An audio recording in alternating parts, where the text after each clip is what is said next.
अब इसीलिए वहां पर इंग्लैंड की भी बड़ी दखल है, यूरोप की भी बड़ी दखल है। तो ये सब एक जमाने में भारत को अपना कॉलोनी बनाए हुए थे। आज जो ब्रिटिशर्स अमेरिका में रूल कर रहे हैं या अमेरिका में काम कर रहे हैं, वो एक जमाने में भारत में उनका इन्फ्लुएंस था या उनके फोरफादर का इन्फ्लुएंस था। तो वही हेरिडिटी चली आ रही है। इसलिए वो इंग्लैंड से बहुत अलग है, ऐसा मत मानिए।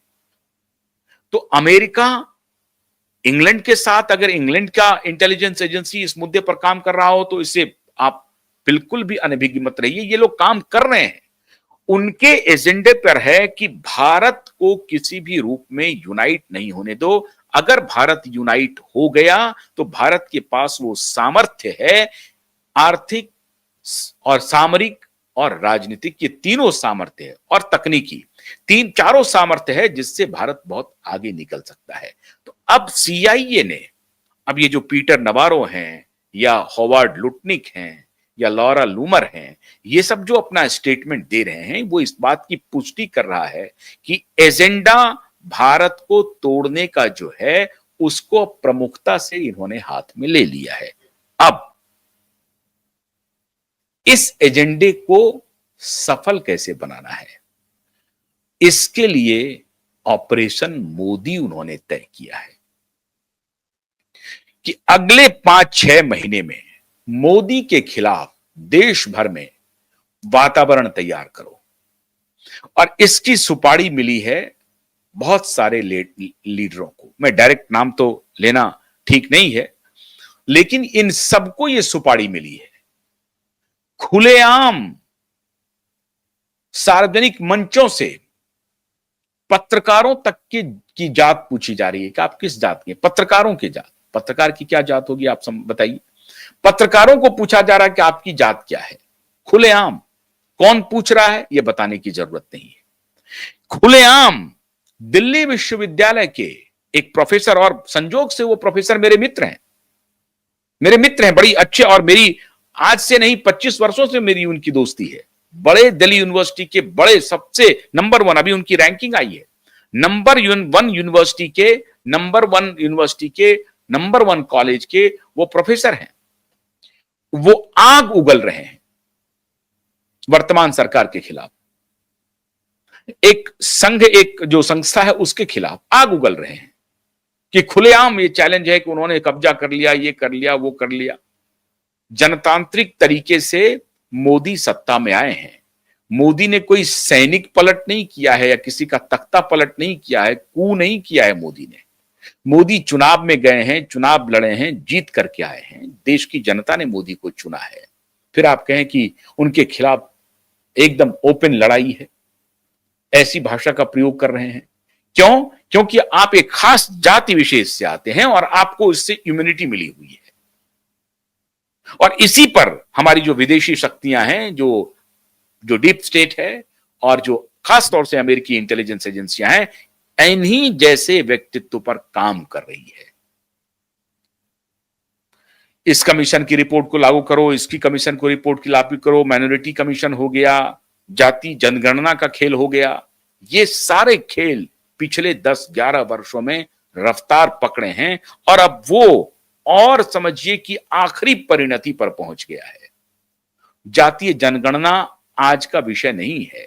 जातीय जनगणना पिछले 2-3 वर्षों में बहुत फाइन ट्यून करके प्लानिंग की गई, और जब ये ट्रांसफर ऑफ पावर हुआ अमेरिका में, ये पहले से चला आ रहा है, जब ये ट्रांसफर ऑफ पावर हुआ तो लग रहा था कि शायद ये प्रोजेक्ट रुक जाएगा, क्योंकि ट्रंप के साथ मोदी की अच्छी दोस्ती है।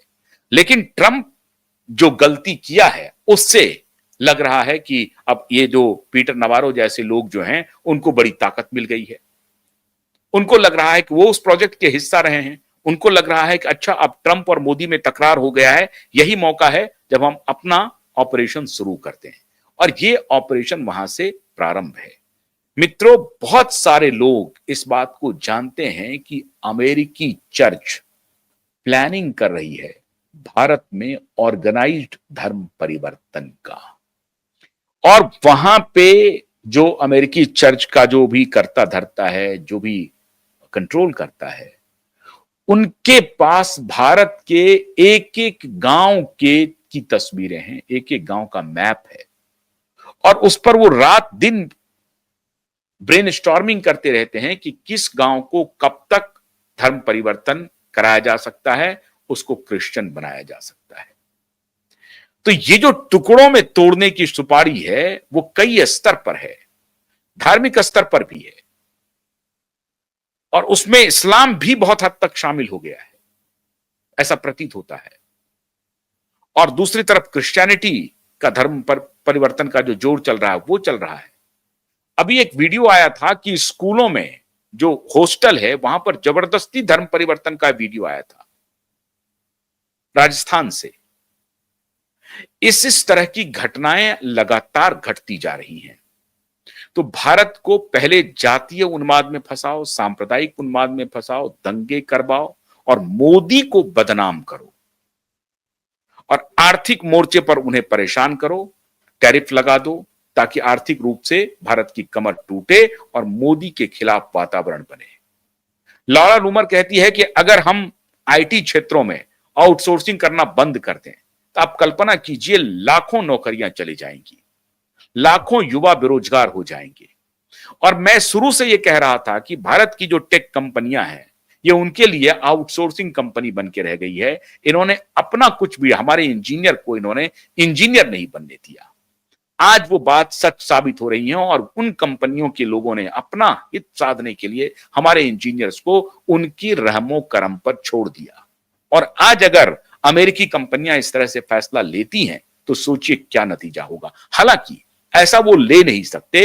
एलन मस्क यही कह रहे हैं कि अगर ऐसा पागलपन वाला कोई भी निर्णय लिया, और लॉरा लूमर जैसी लेडी के कहने पर, जिसको कोई दूरदृष्टि नहीं है, उनके क्या ट्रंप से क्या संबंध है नहीं है भगवान जाने, लेकिन एलन मस्क से संबंध बहुत ही खराब है।